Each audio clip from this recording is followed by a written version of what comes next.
મારા પતિના મૃત્યુ પછી હું સાવ એકલી થઈ ગઈ હતી. મારી 6 મહિનાની બાળકી રડી રહી હતી.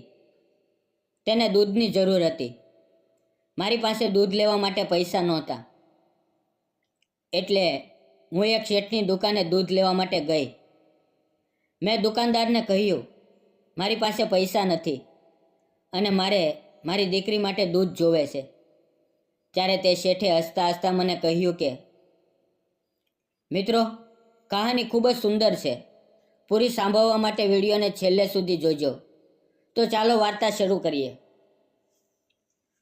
સાવિત્રી એક યુવાન વિધવા મહિલા હતી, જેનું લગ્ન જીવન ખૂબ ટૂંકું રહ્યું. તેના પતિનું લાંબી બીમારી બાદ અવસાન થયું હતું. તે તેની પત્નીને અને પોતાની નાની દીકરીને એકલી છોડીને જતો રહ્યો હતો. હવે સાવિત્રી તેની 2 મહિનાની નાનકડી દીકરી સાથે તે એક ભાડાના ઘરમાં રહેતી હતી. તેને ક્યારેય કામ કરવાની જરૂર પડી નહોતી, કારણ કે તેનો પતિ હીરા ઘસવાનું કામ કરીને સારી રીતે ઘર ચલાવી રહ્યો હતો. પણ હવે તેના ગયા પછી ઘરનું ભાડું, દીકરી માટે દૂધ અને રોજિંદા ખર્ચાઓએ તેને હતાશ કરી દીધી હતી. તે તેના ભાઈ આદિત્ય અને ભાભી પાસે મદદ માંગવા ગઈ, પરંતુ તેણે કહ્યું, અમારી પોતાની જવાબદારીઓ છે, તું તારું જાતે જોઈ લે. તેની વાત સાંભળીને સાવિત્રીનું હૃદય તૂટી ગયું. તે ઘરે પાછી આવી, પણ તે હારી નહીં. તેણે નક્કી કર્યું કે તે પોતાની દીકરી માટે લડશે. એક દિવસ જ્યારે તેની દીકરી ભૂખથી રડી રહી હતી, તે ગામની દૂધની દુકાને ગઈ. દુકાનના માલિક વિક્રમ શેઠ એક દયાળુ અને સમજદાર વ્યક્તિ હતા. તેણે સાવિત્રીની મજબૂરી જોઈ અને પૂછ્યું, શું વાત છે બહેન? તું આટલી ચિંતામાં કેમ છે? સાવિત્રીએ શરમાતા શરમાતા કહ્યું, શેઠ, મારી દીકરી ભૂખી છે, પણ મારી પાસે દૂધ ખરીદવાના પૈસા નથી. વિક્રમ શેઠે તેની વાત સાંભળી અને કહ્યું, તું ચિંતા ન કર, હું તને રોજ દૂધ આપીશ અને થોડા પૈસા પણ આપીશ, પરંતુ બદલામાં તારે મારી માતાની સંભાળ રાખવાનું કામ કરવું પડશે. મારી માતા બીમાર છે અને તેમની સેવા માટે મને કોઈ વિશ્વાસુ વ્યક્તિની જરૂર છે. સાવિત્રીએ આશ્ચર્યથી પૂછ્યું, શું હું આ કામ કરી શકીશ? વિક્રમે હસીને કહ્યું, હા બેન, તું એક માતા છે. તને બીજાની સંભાળ કેવી રીતે રાખવી તેની ખબર છે. સાવિત્રીએ આ કામ સ્વીકાર્યું. તે રોજ વિક્રમના ઘરે જઈને તેમની બીમાર માતાને નવડાવતી, ખાવાનું ખવડાવતી અને તેમની સાથે સમય વિતાવતી. બદલામાં વિક્રમ શેઠ તેને પૈસા અને દીકરી માટે દૂધ આપતા. ધીમે ધીમે સાવિત્રીનું જીવન સુધરવા લાગ્યું.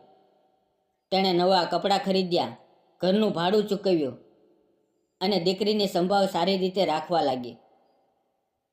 પરંતુ ગામના કેટલાક લોકોને સાવિત્રીની પ્રગતિ જોઈને ઈર્ષ્યા થવા લાગી. તેઓએ તેના વિશે ખોટી અફવાઓ ફેલાવવા માંડી કે સાવિત્રી કદાચ ખોટું કામ કરે છે. આ વાત સાવિત્રીના ભાઈ આદિત્ય સુધી પહોંચી. આદિત્યને ખૂબ ગુસ્સો આવ્યો અને તે તરત જ સાવિત્રીના ગામે તેનો હાલ જાણવા ગયો. જ્યારે આદિત્ય સાવિત્રીના ઘરે પહોંચ્યો, ત્યારે તેને ખબર પડી કે સાવિત્રી વિક્રમ શેઠના ઘરે છે. ગામના લોકો તેને વિક્રમના ઘરે લઈ ગયા અને કહ્યું, જો તારી બહેન ત્યાં છે. આદિત્ય ગુસ્સામાં વિક્રમના ઘરે પહોંચ્યો, પણ ત્યાં જે દ્રશ્ય જોયું તે જોઈને તેની આંખો ફાટી ગઈ. સાવિત્ર વિક્રમની બીમાર માતાને સમચીથી ખાવાનું ખવડાવી રહી હતી. તેની નાનકડી દીકરી નજીકમાં ખુશીથી રમી રહી હતી. ત્યારે આદિત્યને સમજાયું કે તેણે પોતાની બહેન પર ખોટી શંકા કરી હતી. તેણે પોતાની ભૂલનો અફસોસ થયો. વિક્રમે આદિત્યને બધું સમજાવ્યું.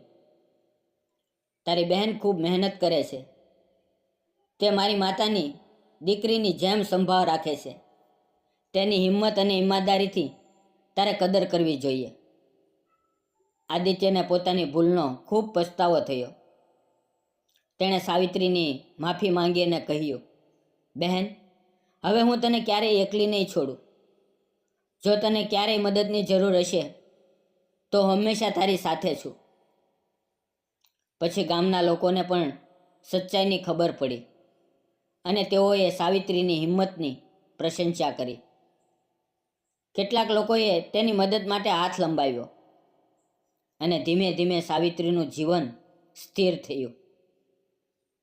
અને આખરે સાવિત્રીએ પોતાની મહેનતથી એક નાની દુકાન ખોલી, જેમાં તે ઘરે બનાવેલો નાસ્તો અને હસ્તકલાની વસ્તુઓ વેચવા લાગી.